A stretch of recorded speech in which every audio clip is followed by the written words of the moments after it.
तर सुरुवातीला अनेक महानगरपालिकांमध्ये अनेक पक्षांचे उमेदवार हे बिनविरोध विजयी होत आहेत।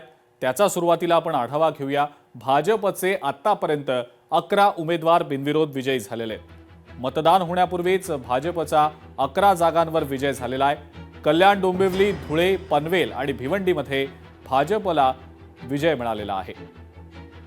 कोणकोणत्या पालिकांमध्ये कोणत्या 11 जागांवर या उमेदवारांचा बिनविरोध विजय झालाय आपण ते देखील जाणून घेऊया। कल्याण डोंबिवलीमध्ये प्रभाग क्रमांक 18 रेखा चौधरी बिनविरोध विजयी झाल्यात। कल्याण डोंबिवलीमध्येच प्रभाग 26 क मध्ये आसावरी नवरे यांचा बिनविरोध विजय झालाय। तर प्रभाग क्रमांक 26 ब मध्ये रंजना पेणकर या बिनविरोध विजयी झाल्यात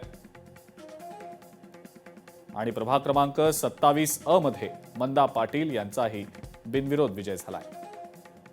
कल्याण डोंबिवलीमध्येच प्रभाग क्रमांक 24 ब मध्ये ज्योती पाटील या बिनविरोध विजयी झाल्या। तर तिकडे धुळ्यामध्ये प्रभाग क्रमांक 17 मध्ये सुरेखा उगले यांचा बिनविरोध विजय झालाय। धुळ्यामध्येच प्रभाग क्रमांक 1 मध्ये उज्ज्वला भोसले बिनविरोध विजयी झाल्या। धुळे महापालिकेतच ज्योत्स्ना पाटील आणि उज्ज्वला बेंडाळे या सुद्धा बिनविरोध विजयी झालेल्या आहेत।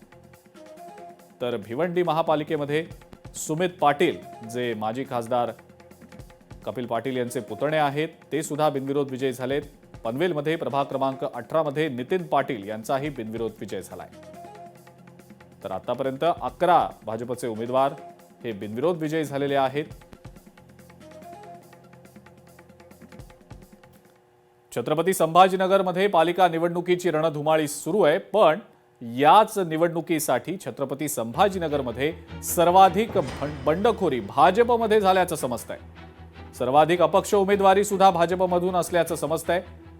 छत्रपती संभाजीनगरमध्ये आता भाजपचे तब्बल 19 बंडखोर निवडणुकीच्या रिंगणात आहेत।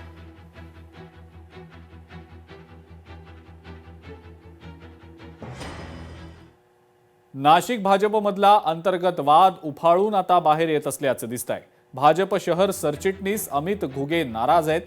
उमेदवारी नाकारल्यानं नाराज होत त्यांनी सदस्यपदाचा राजीनामा देखील दिलेला आहे। तिकीट वाटपात आर्थिक व्यवहार झाल्याचा त्यांनी अत्यंत गंभीर स्वरूपाचा आरोप केला। भाजप शहराध्यक्षांवर त्यांनी हे गंभीर आरोप केले। जेवंत सोडा पण घोटभर पाणी न घेता 36 तास न झोपता मी नेत्यांच्या संपर्कात होतो, त्यांना फोन करत होतो। माझे 15 फोन त्या ठिकाणी उचलण्यात आले नाही। ही अपमानास्पद वागणूक मला त्या ठिकाणी मिळाली। एबी फॉर्म देण्यासाठी 3 वाजेची मुदत असते।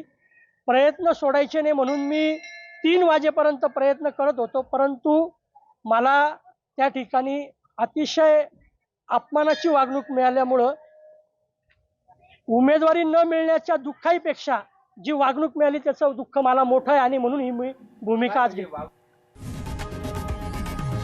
लोकशाही मराठी ऐका, पहा, जागरूक रहा।